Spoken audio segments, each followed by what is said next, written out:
తెలంగాణ రాష్ట్రానికి చెందిన కంచర్ల రామబ్రహ్మం అనే ఆయన 16 lakhs ఖరీదు చేసే ఆయన ఇంటిని 500 రూపాయలకే అమ్మేశారు. అలా ఎందుకు చేశారంటారా?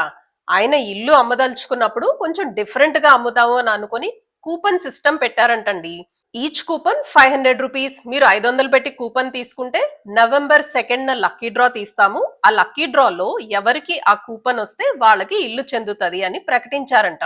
500 రూపీసే కదా కూపన్ అని 3600 మెంబర్స్ వచ్చి కూపన్స్ తీసుకుని వెళ్లారు.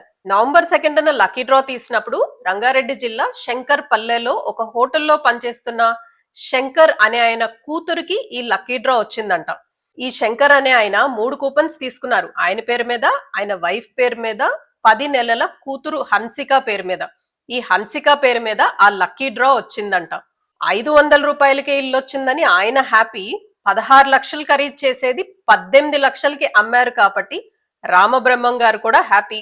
ఇలా లక్కీ డ్రాలో ఇల్లు అమ్మటం ఇండియాలో లీగలీ యాక్సెప్టెడో కాదో నాకు తెలియదండి, కానీ ఇది జరిగింది. అన్ని న్యూస్ పేపర్స్ లోనూ ఆర్టికల్ వచ్చింది.